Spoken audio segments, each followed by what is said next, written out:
Montmartre, 18 mars 1871.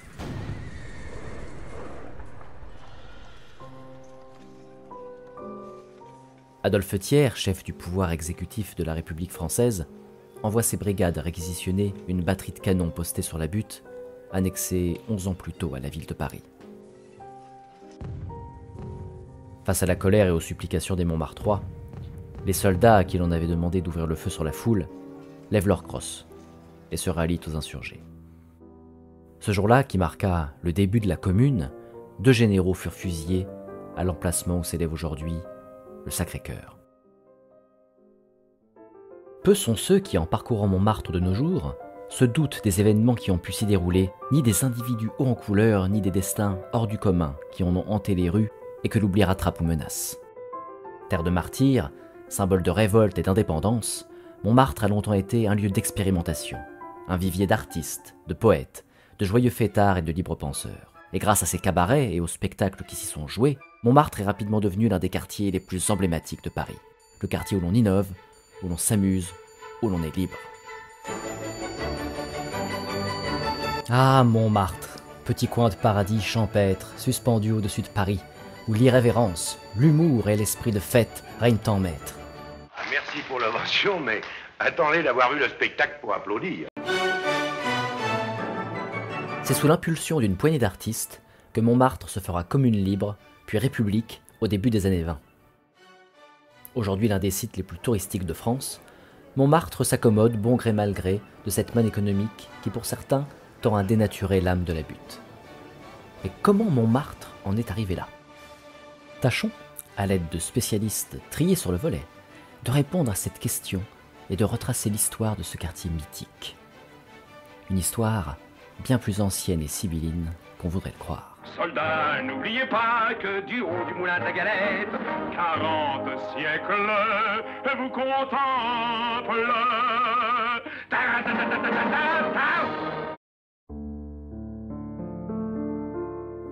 Tout commence il y a environ 240 millions d'années.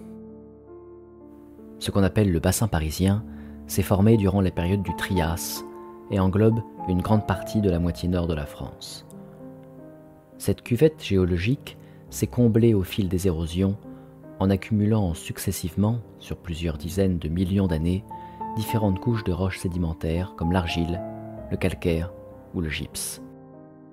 Des rivières vont alors se former sur des plateaux avoisinant les 150 mètres d'altitude. Les mouvements tectoniques, ainsi que la succession des périodes glaciaires et interglaciaires, vont pousser ces rivières à creuser les couches rocheuses, laissant émerger des buttes, vestiges de millions d'années d'accumulation sédimentaire, et dont la plus haute sera Montmartre.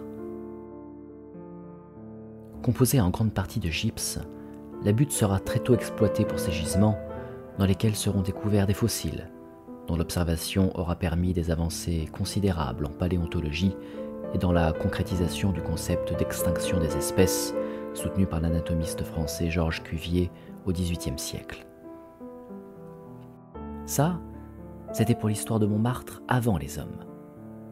Mais l'histoire humaine de Montmartre, elle commence quand ? Elle commence de tout temps, si j'ose dire. Elle commence de façon visuelle à partir des Gallo-Romains, puisque comme c'était l'axe nord-sud dans toutes les capitales, enfin les grandes villes de la Lutèce romaine, l'axe nord-sud est très important. En plus, Montmartre est en pleine situation polaire par rapport au nord de Paris, et c'est une colline qui est la plus haute de Paris. Donc naturellement, les Romains ont placé des temples païens, et puis ensuite, avec le mont de Mars, le mont de Mercure, qui sont les 2 premières étymologies possibles de Montmartre avant que ne vienne l'ère chrétienne avec le mont des Martyrs, qui est évidemment aujourd'hui l'étymologie retenue. C'est dès le IXe siècle que Montmartre sera désigné comme lieu du martyre de Saint-Denis, premier évêque de Paris, et de ses compagnons Saint-Rustique et Saint-Éleuthère. Au XIIe siècle, Louis VI le Gros obtient des moines du prieuré de Saint-Martin-des-Champs des terrains où se situait une chapelle dite des Martyrs, lieu présumé du supplice de Saint-Denis et de ses compagnons au IIIe siècle. C'est ici que le roi et son épouse, la très pieuse Adélaïde de Savoie, bâtirent l'abbaye de Montmartre. Il faut attendre le XIIe siècle pour que s'installe l'abbaye de Montmartre, sur laquelle d'ailleurs on ne sait pas grand-chose, alors que c'était un monument absolument fameux, assez étonnant, historiquement important. Le dernier vestige réel et important de l'abbaye de Montmartre, c'est Saint-Pierre. C'était l'église de l'abbaye. Mais il reste encore un bâtiment en contrebas parce qu'il faut imaginer que l'abbaye était séparée en deux.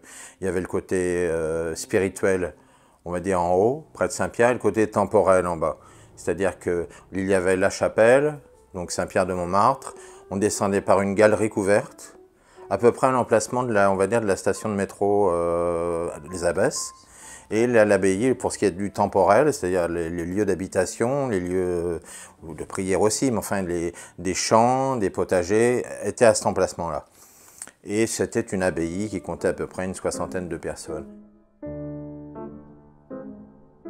Alors cette abbaye de Montmartre, elle a été construite en 1133 et la chapelle du monastère a été inaugurée en 1147 par le pape et par le roi de France, le fils de Louis VI, c'est-à-dire Louis VII. Donc cette abbaye a été placée sous la tutelle de Saint-Pierre, d'où le nom de l'église actuelle, tout simplement parce que les bénédictines venaient de Saint-Pierre de Reims, et sous l'autre patronage de Saint-Denis, puisque, comme chacun sait, c'est à Montmartre que le christianisme s'est imposé en France. Saint-Denis, qui était l'évêque de Paris, le premier évêque de Paris, était chargé de convertir la population, et comme chacun sait, il a été décapité par les Romains sur les pentes de Montmartre, là où se situe la place des Abbesses actuelle. Il a effectivement été décapité, mais la légende dorée veut qu'il ait repris sa tête, qu'il soit allé la laver à la fontaine rue Girardon, où il y a toujours une fontaine d'ailleurs, et l'ait prise en sa main et soit allé se reposer à Saint-Denis, d'où la création de l'abbaye. Montmartre devint un lieu de pèlerinage très fréquenté et fut le théâtre de plusieurs épisodes marquants de l'histoire religieuse. C'est dans la crypte de la chapelle des Martyrs qu'Ignace de Loyola et ses compagnons prononcèrent leurs vœux de pauvreté et de chasteté le 15 août 1534. Cet événement, dit vœu de Montmartre, est considéré comme l'acte fondateur de l'ordre des Jésuites. On trouve encore de nos jours à Montmartre plusieurs congrégations religieuses, dont le Carmel de Montmartre, dernier Carmel de la ville de Paris. Au XVIIe siècle, son calme et ses loyers modérés feront de la butte un lieu de villégiature pour ceux voulant fuir le tumulte de Paris.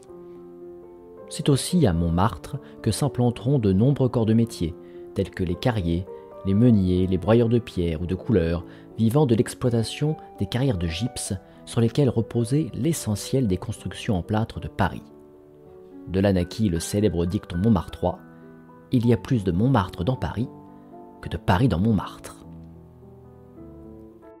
Ce qu'il faut voir aussi, on peut mettre l'accent là-dessus, à propos de Montmartre, c'est l'exploitation de façon intense des carrières qui a absolument changé la géographie de la butte. Il y a des endroits où la butte a été pratiquement tranchée comme un gâteau pour extraire le gypse et la pierre à plâtre. Donc tout ça, ça faisait aussi partie du mouvement de Montmartre. Mais on a beaucoup exploité la pierre, alors soit on l'exploitait pour faire de la pierre à plâtre, c'est-à-dire qu'on la faisait chauffer dans les fours pour faire du plâtre, ou soit on l'exploitait comme pierre à bâtir. En 1785, Louis XVI fait élever une enceinte fiscale autour de Paris, connue sous le nom de mur des fermiers généraux, et dans l'une de ses barrières, la barrière de la Croix-Blanche, donnera son nom à la place en face de laquelle sera édifié 100 ans plus tard le Moulin Rouge. Ce mur scindra Montmartre en deux, le Haut Montmartre et le Bas Montmartre. Dans les quartiers situés à l'extérieur de cette enceinte fiscale s'établirent de nombreuses guinguettes. Ce fut le cas dans le Haut Montmartre, où l'absence d'octroi permettait de vendre de l'alcool et de la viande à des prix très attractifs pour les Parisiens. Lorsqu'éclate la Révolution en 1789, une des premières résolutions de l'Assemblée nationale constituante fut de voter la création des communes. La paroisse de Montmartre en deviendra une dès le mois de décembre. En mai 1790, les députés du Montmartre extérieur obtinrent du roi Louis XVI l'autorisation de constituer une municipalité dont Félix Desportes sera le premier maire. Le Montmartre intérieur, quant à lui, est annexé à la capitale en juin de la même année, devenant partie des 2e et 3e arrondissements de l'époque. Mais après l'euphorie de la Révolution et de l'indépendance, vint la terreur.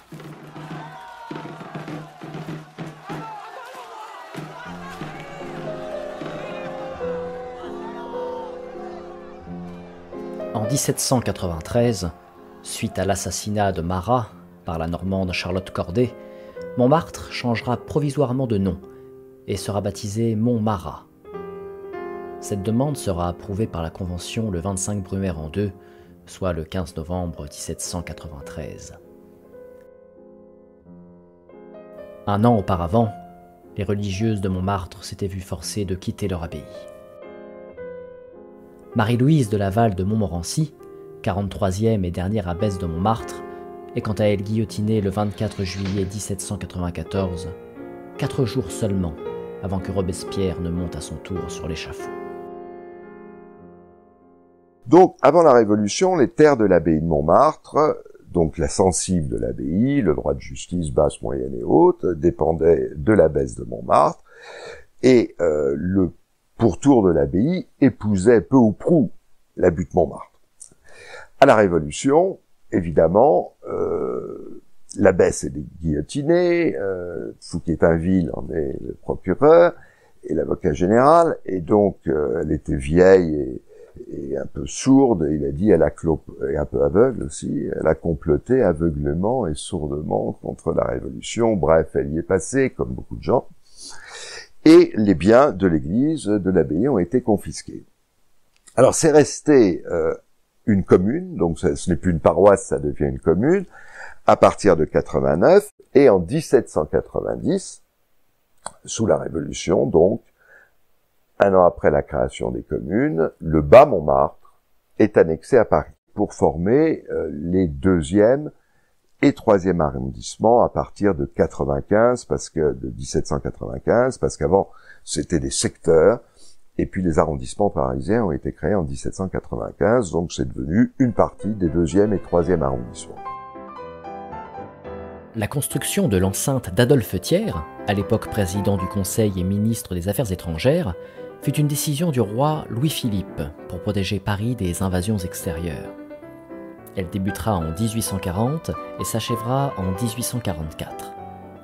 Certaines personnalités, telles que le républicain Étienne Arago, verront d'un mauvais œil la construction de ces murailles, plus volontiers considérées comme un moyen de contenir les fréquentes émeutes insurrectionnelles parisiennes que comme un rempart aux invasions extérieures.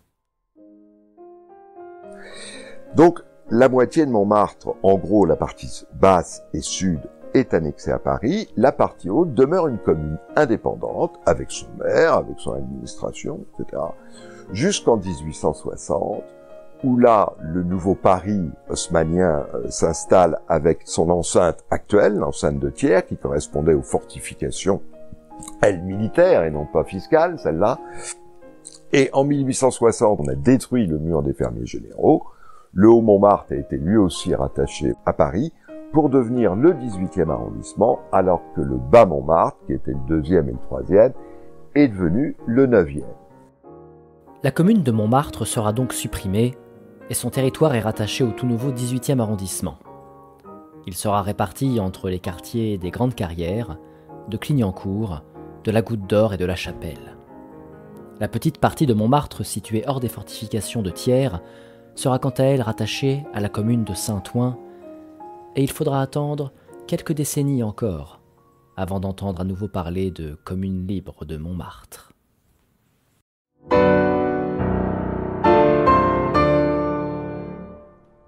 Nous voilà maintenant en juillet 1870. Napoléon III, qui a rétabli l'Empire à la suite d'un coup d'État, déclare la guerre à la Prusse. Mais en septembre, c'est déjà la débâcle, et l'empereur subit une terrible défaite à Sedan, où il sera fait prisonnier. Le 4 septembre, alors que les combats font toujours rage en France, la Troisième République est proclamée. Mais Paris est assiégé, bombardée et menacée de famine par les Prussiens.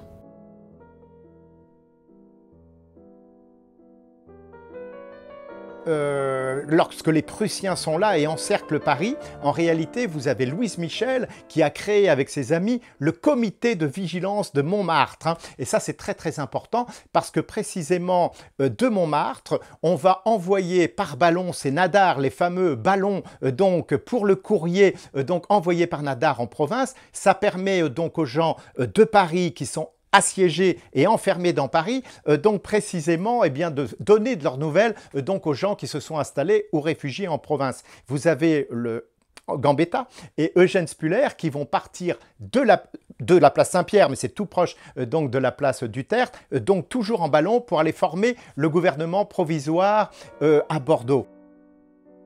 Mais le 18 janvier 1871, après 132 jours de siège, le gouvernement français signe l'armistice qui mettra fin à la guerre. 10 jours auparavant, l'Empire allemand était proclamé dans la galerie des glaces du château de Versailles. La population parisienne se sent trahie par la décision de son nouveau gouvernement d'avoir accepté cette honteuse reddition en ayant si peu combattu. Adolphe Thiers devient le chef du nouveau pouvoir exécutif, majoritairement royaliste, et installé à Versailles, Paris ayant été jugé trop rouge. Thiers fera supprimer la solde des gardes nationaux ainsi que le moratoire pour le remboursement des loyers, ce qui plongera un grand nombre de Parisiens dans la misère. Tous ces événements, conjoints à la propagation des idées républicaines et socialistes, conduiront les Parisiens à l'insurrection. Et c'est à Montmartre, le 28 mars, que s'engagera cette révolte qu'on appellera la Commune. Mais pourquoi la Commune débute-t-elle à Montmartre ? Pour des raisons techniques, c'est-à-dire qu'à Montmartre avait été regroupée une grande partie des canons de la garde nationale qui avaient été achetés par souscription par les Parisiens, ce qu'il faut savoir. Et là, à nouveau, les gens, les civils, la garde nationale qui défend Paris, donc des gens comme Manet, les peintres, etc., Forain, ils sont tous dans la garde nationale, défendent précisément Montmartre et ont réuni des canons précisément pour tirer sur les Prussiens. Or, il se trouve que Thiers, bientôt ça va être MacMahon, l'ordre moral, et donc voilà, ces gens-là, eux, veulent négocier et donc une paix conciliée avec les Prussiens et donc forcer les Montmartrois, Louise Michel, à rendre ces canons. Et donc les Montmartrois, mais pas que les Montmartrois, se sont soulevés pour faire que ces canons ne soient pas envoyés à l'extérieur de Paris. Au passage, on en a profité, si j'ose dire, c'est un peu un mot malheureux, mais pour fusiller les généraux Lecomte et Clément Thomas, qui avaient été chargés de faire cette, entre guillemets, récupération.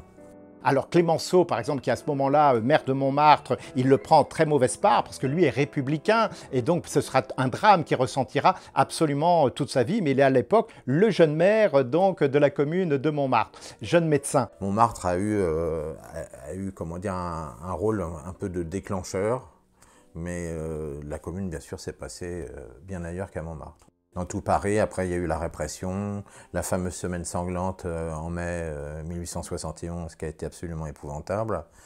Et après, la répression qui a continué, les déportations et tout ce qui pouvait s'en suivre. En fait, ce moment-là, ça va complètement fonder et consolider toujours cette idée qu'il y a Montmartre à côté de Paris, que c'est la commune des anarchistes, des rebelles, des libres penseurs. C'est en mai 1871, 72 jours à peine après son commencement, que s'achève dans un bain de sang la Commune de Paris. L'une des pires guerres civiles que la France ait connues sur son territoire, et dont le nombre de morts est difficile à estimer. 10 000, 20 000, peut-être plus. Hommes, femmes et même enfants. Montmartre paya un lourd tribut. L'historien Camille Pelletan dira qu'il y eut autant de tués qu'il se comptait de rues sur la butte.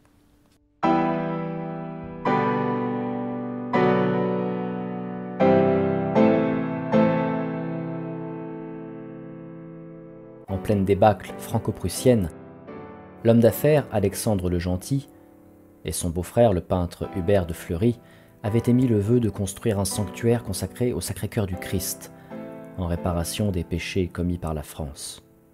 Car pour eux, les causes des malheurs de la nation étaient plus spirituelles que politiques. C'est ce vœu qui conduira à l'édification de la basilique du Sacré-Cœur de Montmartre. On a longtemps dit que la construction de cet édifice religieux avait pour but d'expier les crimes de la Commune. Mais est-ce bien vrai ? Ça, c'est ce que l'on voit partout, y compris sur les cartels des musées, pour expier les crimes de la Commune. C'est en fait tout à fait faux. Il y a une concordance de temps, mais c'est faux dans la mesure où le vœu national pour la création du Sacré-Cœur remonte à 1870, donc est bien antérieur d'un an à la Commune, tout simplement face à l'arrivée des Allemands, des Prussiens exactement. Il y a deux personnages de la conférence Saint-Vincent de Paul qui ont fait, comme d'ailleurs beaucoup d'évêques dans les régions très catholiques comme la Vendée, comme la Bretagne, qui ont fait beaucoup de vœux, qui ont exprimé des vœux pour bâtir une cathédrale si la France était protégée de l'assaut des Prussiens. Là-dessus, il y a eu la Commune, et lorsque l'archevêque de Paris est monté sur la colline de Montmartre, alors on avait pensé à d'autres lieux, il y avait Sainte-Geneviève, mais c'était déjà pris par l'Église, et puis tous ces lieux n'étaient pas très visibles, on avait pensé au Mont Valérien, etc. Mais bon, alors que Montmartre, colline la plus haute de Paris, 128 mètres et quelques centimètres que je vous épargne, donc plus haut de 2 mètres par rapport au télégraphe, à la station de télégraphe de Belleville, mais c'est la colline la plus haute, en plein axe polaire, comme on le disait au début. Et quand il a vu le soleil s'élever vers l'est, et il a admiré ce soleil qui se lève sur Paris, et il a dit, ça ne peut être ailleurs qu'ici à Montmartre, terre de nos premiers apôtres qui ont donc été décapités. Et la construction de la basilique a été très longue, parce que le sous-sol de Montmartre, on le sait, ce sont des carrières, il y a du gypse, mais il y a énormément de glaise, donc il a fallu aller chercher le bon sol, il y a des piliers, il y a 80 piliers de 43 mètres de haut, c'est quand même énorme, sur lesquels la basilique est assise, et donc il a fallu aller chercher le bon sol, et puis ensuite la construire. Donc elle a été achevée par l'érection du campanile en 1914, et elle n'a pu être consacrée qu'en 1919, parce qu'il y a eu la guerre tout bêtement, et donc elle a été consacrée en tant que basilique, qui est un vœu donc du pape, en 1919. Cette construction divisa la population au lendemain de la Commune. Les approbateurs de la basilique rappelèrent la souillure que fut pour Montmartre et pour la foi catholique cette insurrection qui vit plusieurs religieux se faire exécuter, dont l'archevêque de Paris. Hubert de Fleury ne manqua pas de l'évoquer dans son discours lors de la pose de la première pierre du Sacré-Cœur. C'est là, dit-il, où la Commune a commencé, là où ont été assassinés les généraux Clément Thomas et Lecomte, que s'élève l'église du Sacré-Cœur. Nous nous rappelons cette butte garnie de canons, sillonnée par des énergumènes avinés, habitée par une population qui paraissait hostile à toute idée religieuse et que la haine de l'église semblait surtout animer. Beaucoup de républicains et d'anticléricaux ont mis en avant que c'était pour expier la Commune, mais même dans des thèses d'auteurs américains extrêmement importantes, il est clairement défini que c'est tout simplement un vœu contre l'avancée des Prussiens et que Paris soit épargné par l'avancée des Prussiens. Et sans ce vœu, il n'y aurait jamais eu de basilique du Sacré-Cœur. Ce n'est pas sans un certain esprit de provocation que les libres penseurs montmartrois demandèrent le droit d'ériger, face au chantier de la basilique, une statue du chevalier de la Barre, un jeune noble condamné à mort pour blasphème en 1776 et devenu un symbole de la laïcité et de l'esprit des Lumières. Une statue fut inaugurée le 3 septembre 1903, 2 ans avant que ne soit adoptée la loi de séparation de l'Église et de l'État. Mais celle-ci fut fondue en 1941, sur ordre du gouvernement de Vichy. Depuis 2001, une nouvelle statue du chevalier de la Barre prône fièrement, square Nadar, au pied de la basilique. Mais le monument divise encore de nos jours, et son classement aux monuments historiques n'a pas manqué de soulever le débat. Mais conformément à l'avis favorable de la Commission nationale du patrimoine et de l'architecture, la basilique du Sacré-Cœur et son square, rebaptisé en 2004 Square Louise Michel, seront officiellement classés au titre des monuments historiques. Ce contraste entre conservatisme et progressisme, ce penchant à aller à l'encontre des convenances et de l'ordre moral, semble depuis lors faire partie de ce qu'on appellera l'esprit de Montmartre. Le poète et essayiste André Velter écrira « L'esprit de Montmartre est né du sang de la commune et de la volonté de fuir l'horreur, fût-ce dans la plus frénétique dérision. » Dans les années qui vont suivre la commune, la butte acquiert la réputation d'un lieu de transgression et de libre pensée, un lieu où l'on peut prendre de la hauteur vis-à-vis de Paris, au propre comme au figuré. Des lieux vont devenir le symbole de cet esprit de fête à la Montmartroise. Ce sont les bals populaires et les cabarets. Dès la fin du XVIIIe siècle, les bals se trouvaient déjà en grand nombre en dehors des murs de Paris. L'alcool y était moins cher et on y profitait d'une atmosphère champêtre et paisible. Certaines adresses existent encore de nos jours, comme l'Élysée-Montmartre, inauguré en 1807, le Lapin Agile, le Moulin de la Galette et bien sûr le Moulin Rouge, inauguré le 6 octobre 1889. Mais un lieu, aujourd'hui disparu, cristallisa plus qu'aucun autre cet esprit montmartrois. Un lieu qui sut réunir sous un même toit peintres, poètes, écrivains, anarchistes, hommes politiques, le tout dans un esprit de joyeuse impertinence. Ce lieu, c'était le Chat Noir de Rodolphe Salis. C'est en novembre 1881 que le jeune châtelleraudais Rodolphe Salis investit au 84 boulevard de Rochechouart un ancien bureau de poste dans lequel il établit un débit de boisson qu'il baptisera le Chat Noir. L'ouverture de ce cabaret se fait dans un contexte d'effervescence artistique important. À la fin des années 1870, dans le quartier latin, se forma un club littéraire fondé par un certain Émile Goudot et au sein duquel se réunissaient de jeunes étudiants, artistes et intellectuels en quête de gloire. Ce club, c'était les hydropathes, une clientèle rêvée pour Rodolphe Salis. Il a suffi d'une rencontre, c'est ce qu'on raconte, entre Salis et Goudot. Salis qui voulait fonder le Chat Noir, rencontre Émile Goudot à Montmartre, et les deux s'associent de façon, on va dire, très intéressée. Salis ayant les cordons de la bourse, étant un fils de commerçant et un commerçant, et Goudot étant un poète, un littéraire très bon, ma foi, et qui a, comme on dit, un carnet d'adresses très étendu. Donc c'est pour ça que le quartier latin, une partie du quartier latin est venue, par l'intermédiaire des hydropathes, à glisser tout naturellement vers Montmartre.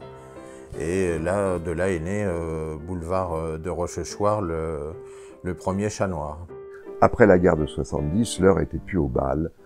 On se réunissait dans des salles enfumées, on faisait le monde, c'était un peu l'anarchie, etc. Ça a été le Chat Noir, ça a été tout cela. C'est dans un esprit de modernité et de libre expression que les institutions et l'ordre moral sont portés en dérision au Chat Noir. Il se forgera dans ce cabaret une nouvelle société fondée sous le signe de l'anticonformisme. Sur la façade du Chat Noir était accrochée une pancarte qui disait aux riverains « Passant, sois moderne ». Dans un article du journal Le Radical, du 19 décembre 1884, on pouvait lire « Ils sont là-haut, au pied de la butte. Toute une bande de jeunes gens qui tirent à boulet rouge sur Paris et ses manifestations artistiques et qui ont élevé à l'abri du Sacré-Cœur une citadelle bruyante et vengeresse, d'où les projectiles tombent drus sur les pontifs du boulevard et jusque sur les momies de l'Académie française. »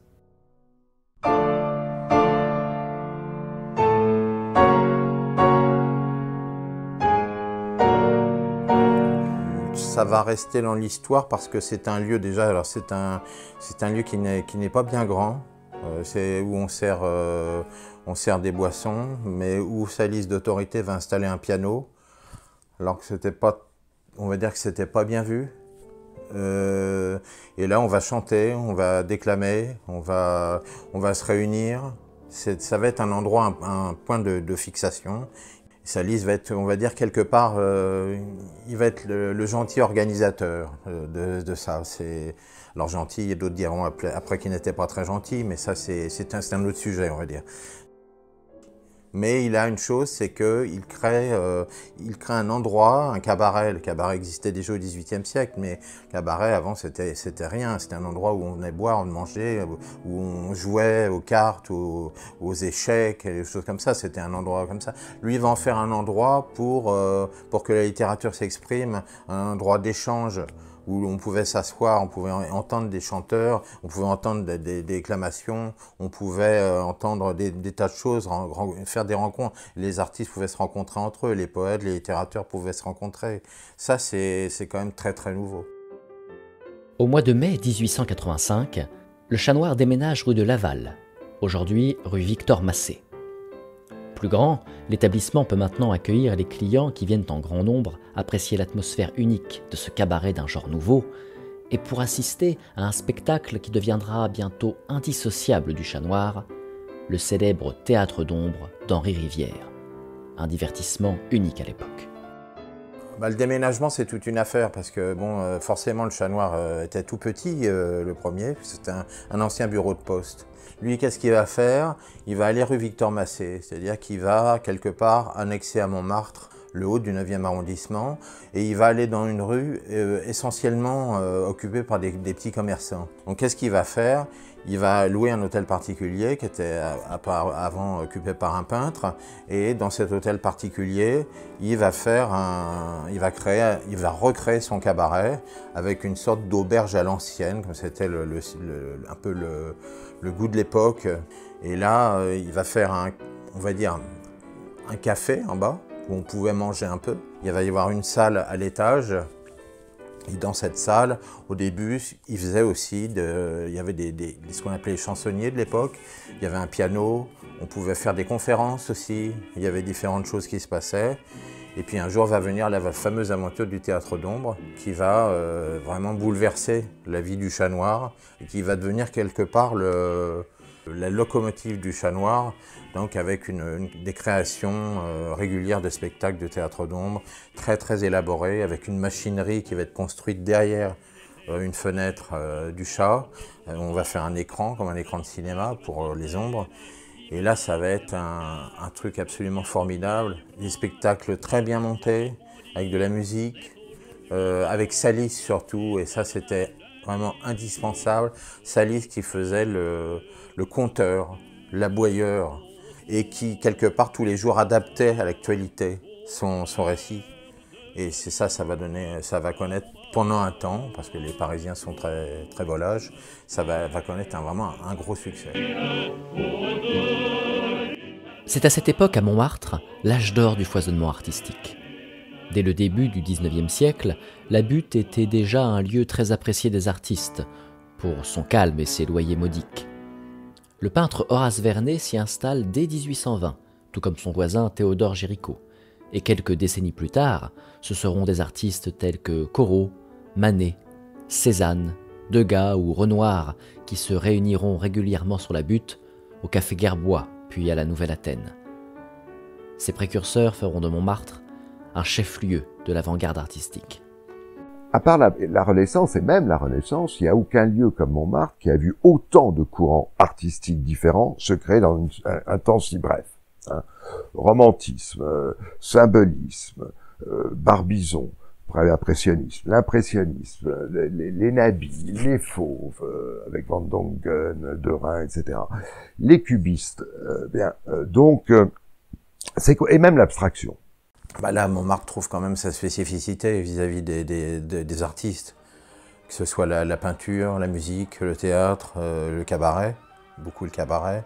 Montmartre va devenir vraiment un lieu absolument assez fantastique d'amusement, de fêtes et de création artistique de très haut niveau.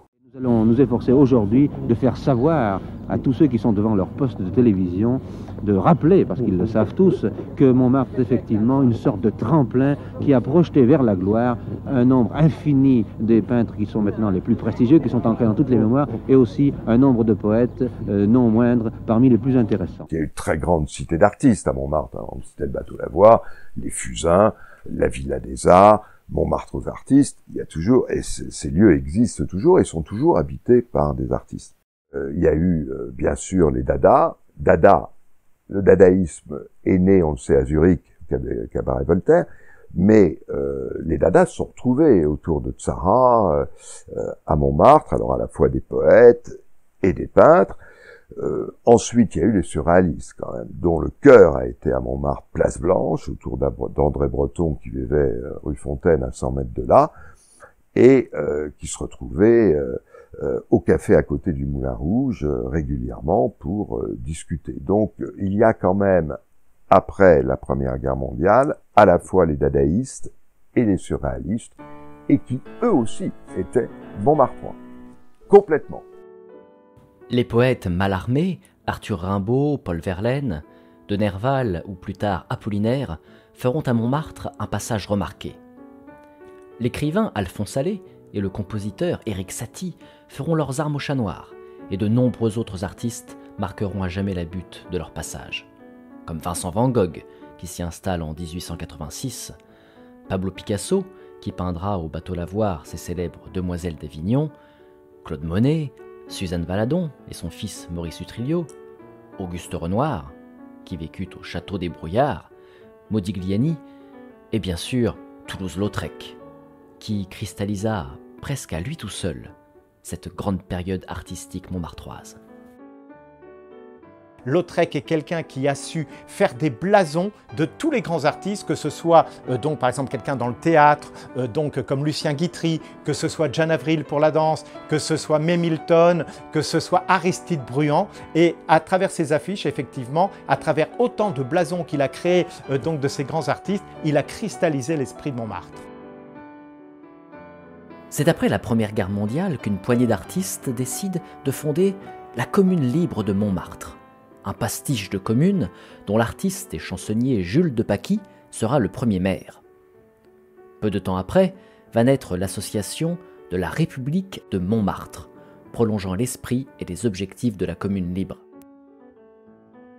Mais pour quelles raisons ces associations, qui rappellent l'époque à laquelle Montmartre était administrativement séparée de Paris, ont-elles été créées ? En fait, pour des raisons artistiques. Parce que un certain nombre de peintres, dessinateurs trouvaient que Montmartre perdait son âme et était envahi par une bande de type Picasso, etc. Donc, au départ, c'est l'état artistique. On veut se protéger, il y a une différence de génération. Hein. Picasso a 20 ans, les autres en ont 60. C'est Poulbeau, c'est Villette, c'est beaucoup de dessinateurs humoristes, quelques peintres comme Forain, etc., qui ont décidé de créer une république. Alors, il n'y a jamais, contrairement à la Commune libre, qui a été fondée à la même époque, il n'y a jamais eu de volonté de faire une république indépendante. Hein. C'était une république, donc, d'artus, pour dire, voilà, Montmartre se meurt, il faut faire quelque chose. Et puis, très rapidement, sous l'influence de l'un de ses fondateurs, qui est Francisque Poulbeau, la République est devenue une œuvre humanitaire.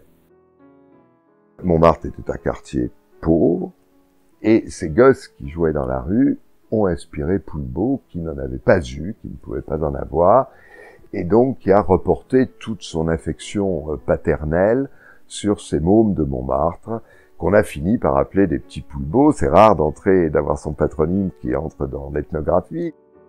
Donc, la République est devenue humanitaire comment? En créant des Noëls, en faisant des dons aux enfants, en leur créant des Noëls au bal du Moulin de la Galette, au Moulin Rouge, au Cirque Medrano, etc. On leur offrait des cadeaux. Bon. Et on s'en occupait, y compris Joséphine Baker, d'ailleurs, qui venait effectivement un petit peu après distribuer également la soupe populaire pour ses enfants, etc. Et Sacha Guitry, je pense, a résumé l'esprit de Montmartre en disant « mais la commune de Montmartre, commune oui, mais libre, hein, commune au sens commun. Hein, donc, mais Montmartre n'a jamais été commun. C'est ce qu'il voulait mettre évidemment donc en avant donc, dans cette formule, commune peut-être mais libre. Et de fait, si Montmartre a été pendant 70 ans une commune distincte de Paris, il est vrai aussi qu'en 1920, de fait, il y a la constitution dont a très bien parlé mon ami Jean-Marc Tarit, précisément, de deux institutions rivales, mais en même temps qui défendent toujours donc cette âme de Montmartre, et la commune libre de Montmartre et la République de Montmartre. Et la République de Montmartre, ce qui est beau aussi, c'est que dans la création, c'est voulu par des artistes tels que Villette, Forain, etc., Poulbeau, Francisque Poulbeau, hein, c'est que ce soit aussi une caisse sociale, notamment pour les enfants miséreux de la butte. Et c'est une très jolie action auquel il faut rendre hommage. Ces associations ont permis de préserver l'âme de Montmartre contre une modernité ravageuse et de tenir tête aux promoteurs immobiliers désireux d'investir ce quartier rural et ses champs en friche pour en faire un quartier neuf et lucratif. Mais cette volonté d'indépendance et de préservation serait-elle concomitante avec ce qu'on a appelé le déclin de Montmartre et la migration des artistes vers un autre quartier parisien, Montparnasse? Je crois que c'est un déclin de Paris, d'une façon générale. Après l'impressionnisme, on a l'impression que Montmartre est mort. Et on parle d'artistes de Montparnasse. Modigliani, il faut savoir qu'il a commencé à Montmartre. Et il avait été Montmartre beaucoup plus longtemps qu'il n'a été à Montparnasse. Mais c'est un peu une légende de dire que les artistes soient partis.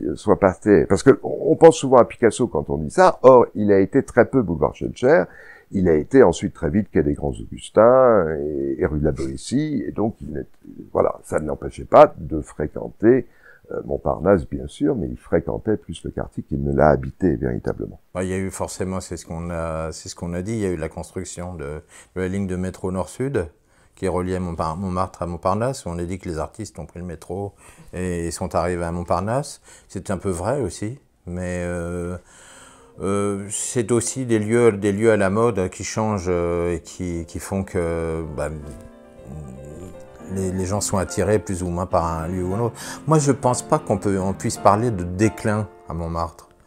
Le déclin à Montmartre, je pense qu'on l'a connu quand moi j'étais enfant, ou on le connaît peut-être même maintenant. Donc ça a mis quand même un peu de temps. Et beaucoup de cabarets ont disparu, pratiquement tous les cabarets ont disparu, alors qu'il y en avait encore quelques-uns dans les années 50, 1950. Le Pigalle, c'était encore autre chose à cette époque-là. C'était un lieu assez mal famé d'ailleurs, mais il s'y passait des choses. Non, moi je ne pense pas qu'on puisse parler franchement de déclin.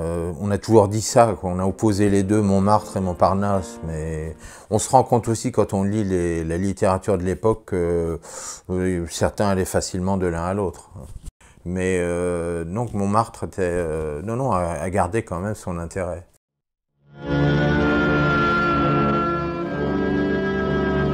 Vendredi 22 avril, 2 heures du matin. Pendant la Seconde Guerre mondiale, Montmartre subit les bombardements alliés. Et le Sacré-Cœur échappe de peu à la destruction.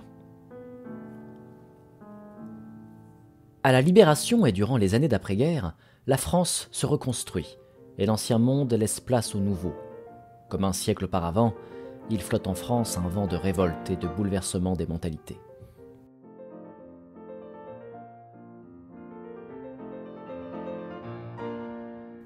Dès les années 60, c'est l'essor des discothèques.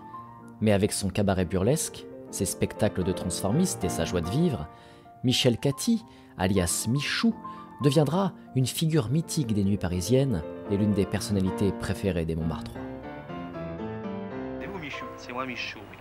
C'est que à Montmartre, on ne s'amuse plus, il n'y a plus rien de drôle. Et les gens, pour faire venir les gens à Montmartre maintenant, il faut tout de même quelque chose d'assez drôle, piquant, et je pense qu'on y a réussi. Succès foudroyant cette année, les spectacles burlesques de travestis. Ce soir, 80 rue des Martyrs, chez Michou.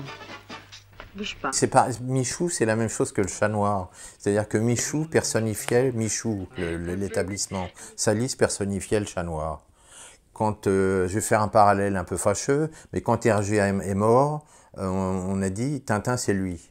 Donc Tintin est mort. Le Chat Noir, c'était pareil avec Salis. Salis est mort, ça s'est terminé. Michou, on ne sait pas. Forcément, ces lieux sont des héritiers de ce qui s'est passé avant. C'est obligé, c'est géographique, on va dire. C'est historique et géographique.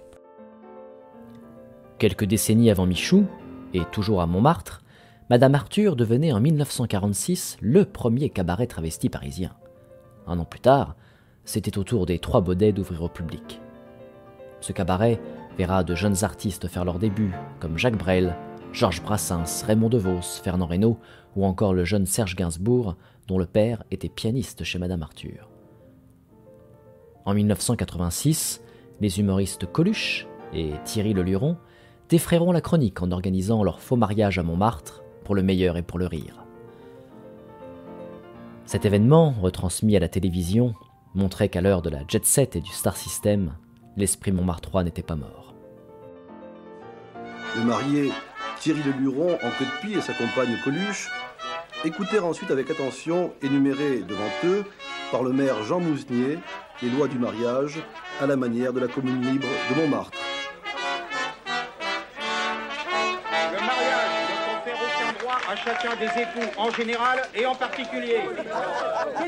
Les époux doivent se jurer infidélité permanente et réciproque. Eh bien, ils ont dit oui.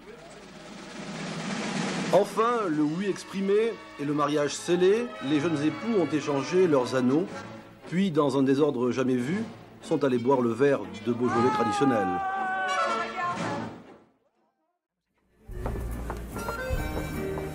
Monsieur Lautrec ? Oui. Bonsoir, nous sommes de grands admirateurs.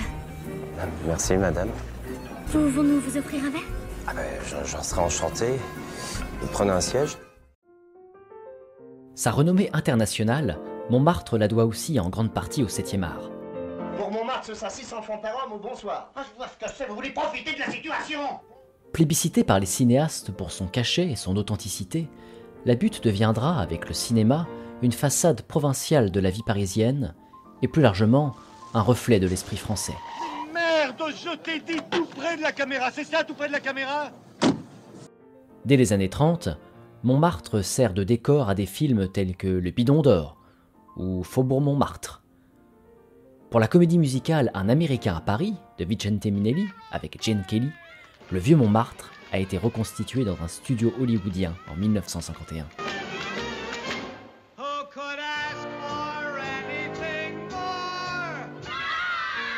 La même année, sortait Garou Garou, le passe-muraille, avec Bourvil, adapté d'une nouvelle de Marcel Aimé, qui sera revisité en 2016 par Dante de Sarthe, dans une version avec Denis Podalides.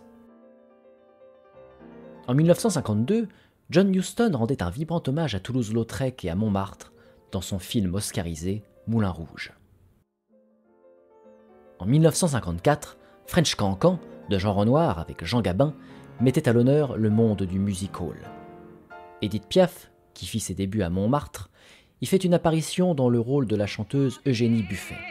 Ton enfant est la bienvenue, c'est moi la charité. Le fabuleux destin d'Amélie Poulain de Jean-Pierre Jeunet, sorti en 2001, est sûrement l'un des films les plus emblématiques tournés sur la Butte. Diapré de l'esthétique onirique de Jeunet, Montmartre y joue à merveille son propre rôle. Et bien sûr, avec Midnight in Paris, c'est toute la nostalgie d'une époque très fantasmée que le réalisateur Woody Allen nous livre avec brio dans ce film de 2011. Tous à leur manière, ces films ont mis en lumière les différents visages de la désormais immortelle Montmartre.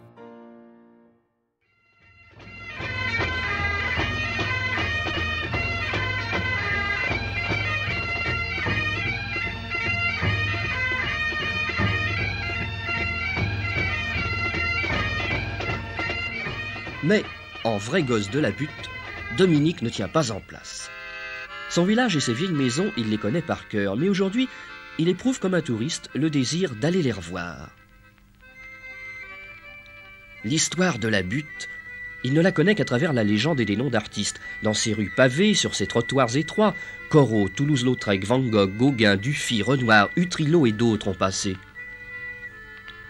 Le Lapin Agile était le fief de Carco, Macorlan, d'Orgelès, Suzanne Valadon. Et juste au-dessus, à flanc de coteau, le vignoble de Montmartre, orgueil de la commune libre, s'étale avec fierté et non sans raison, puisque chaque année, comme dans un petit village de province, les vendanges ont lieu et donnent également prétexte à des fêtes joyeuses.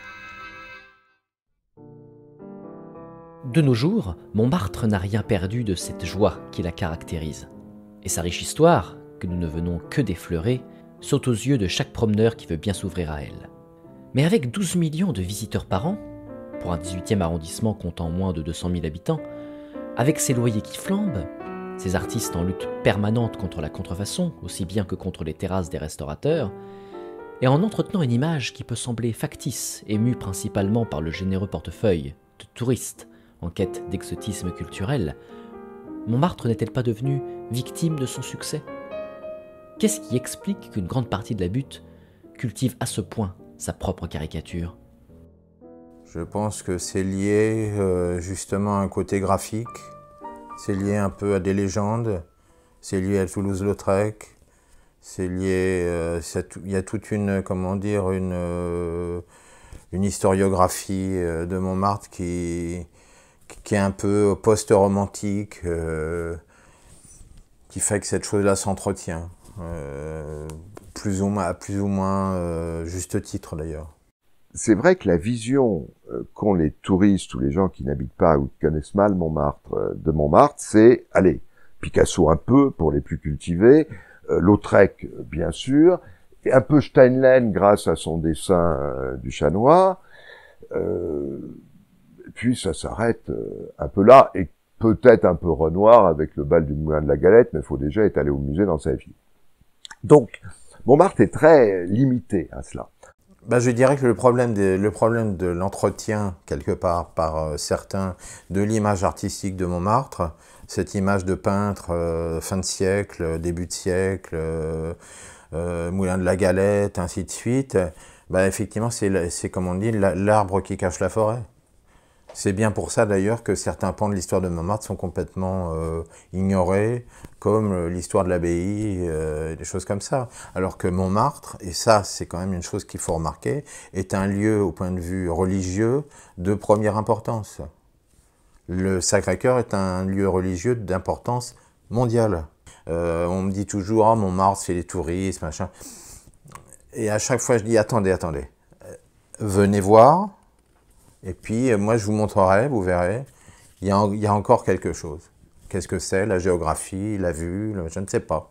Mais il y a quelque chose encore. Est-ce que Montmartre est en train de se fossiliser? Est-ce que Montmartre... J'en sais rien. Moi, je vois des choses, il y a des choses intéressantes toujours à faire à Montmartre encore. Et je sais pas, il faut être un peu à l'écoute. On verra bien. Donc, il ne faut pas désespérer.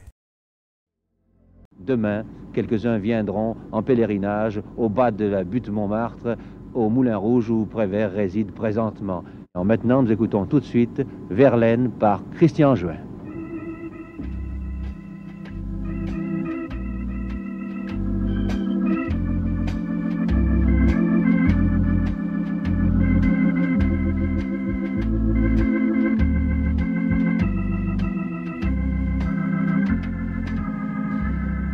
Les sanglots longs des violons de l'automne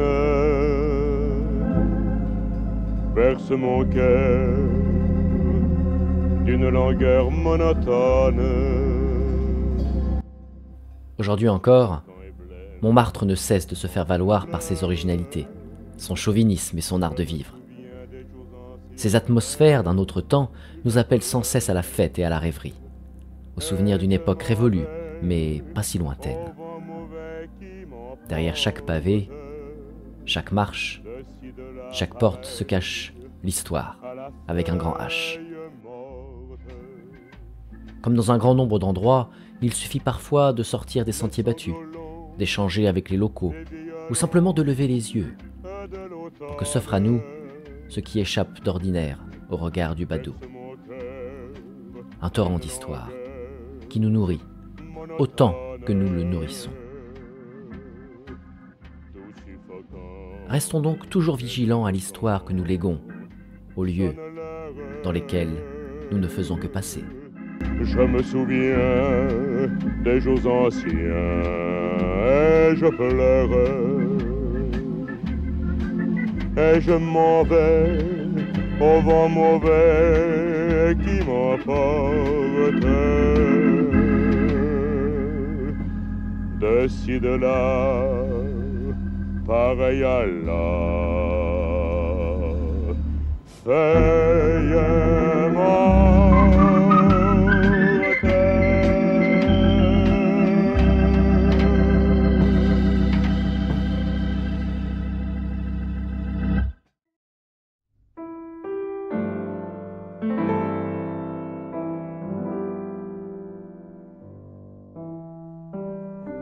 Ah oui, le micro, je croyais que c'était des trucs pour les oreilles. Non, micro, mettez-le sous le... Oui, faites-le passer sous le... Tiens, regarde par là, dans la lunette.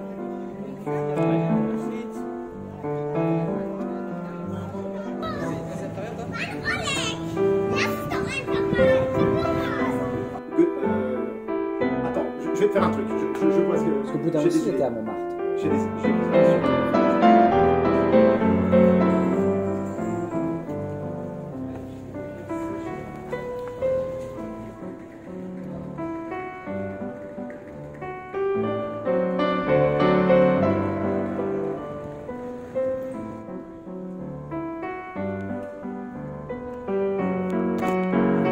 Ah oui, à force de tourner.